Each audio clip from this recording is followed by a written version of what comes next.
recently watched the new Batman show, Batman: Crusader. I enjoyed it overall, but I felt it could have been better in some areas. I've noticed that the reviews are pretty mixed. Some people are being overly harsh, while others are accusing critics of being bigots. To hone my creative writing skills, I decided to rewrite the show myself and see if I can improve it. So let's dive into it. The episode begins with the interrogation of a man suspected of leaking information to Rupert Thorne. The scene is set with characters dressed in 1940s gangster attire. A man enters carrying a dummy, which starts speaking in a thick mobster accent. The dummy threatens the suspect, saying, "You better start naming names on who's been yapping about our business, or you'll find yourself taking a permanent dive for peace. The boss don't play around. So you gonna talk, or do I gotta make you? I ain't got all night to waste on you." The man holding Mr. Scarface tries to calm the dummy down, but Scarface snaps back, yelling, "Shut up, dummy," and slaps him. Then, Iggy enters and agrees with Scarface, suggesting they consult their boss, the Penguin. The Penguin, shrouded in shadow, laughs, pulls out an umbrella with a blade at the top, and prepares to extract information from the man, even if it means killing him, a task both she and Scarface seem eager to enjoy.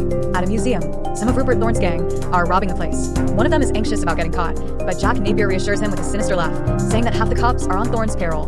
The worried gangster reveals he's not afraid of the cops, but of a story about Batman, which Jack dismisses as nonsense. The gangster insists it's true, citing Marvin, who is now in the hospital.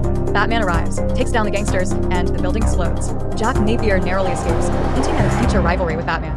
Batman returns home to discuss the incident with Alfred, noting that it's the third explosion that week. In the courtroom scene with Harvey Dent and Barbara Gordon, the key difference is Harvey's harsh demeanor toward the criminal. This stern attitude stems from his personal tragedy, losing his beloved mother to a criminal and being left with his abusive father. Although Harvey still jokes about sentencing the suspect to the chair or letting them go based on the flip of a coin to unsettle Barbara, he, like in the Dark Knight trilogy, believes in making his own luck.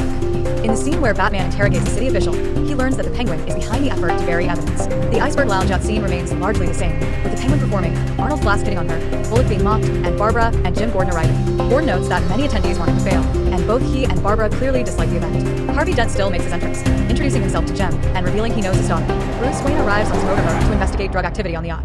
Changes include Penguin's adopted son, Arnold Weskier, and Scarface performing while she prepares. Instead of being hit on by one of the Penguin's sons, Barbara is targeted by Bullock, setting him up as an antagonist. Bruce Wayne and Harvey Dent are revealed as childhood friends who both lost their mothers to crime. Bruce leaves to investigate, and Rupert Thorne arrives with Jack Napier, who hints that one of the Penguin sons is a rat and alludes to Jack's future as a clown prince of crime. Bruce discovers schematics linking the attacks to Daggett, Inc., which is supplying weapons to the Penguin. Next, the Penguin kills her oldest son, Aaron, terrifying her middle child, Ronnie, the real snitch. Ronnie flees to Thorne for help, but Thorne refuses, condemning him for betraying his own mother.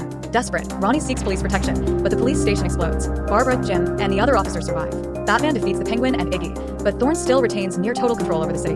Differences include the ventriloquist and Scarface escaping, with Scarface starting his own mob. Jack Napier is promoted to top enforcer in Thorne's mob. Daggett, Inc. is revealed to be playing both sides, supplying weapons to Thorne, the Penguin, and Scarface. Additionally, corrupt politician Hamilton Hill is introduced as a mayoral candidate.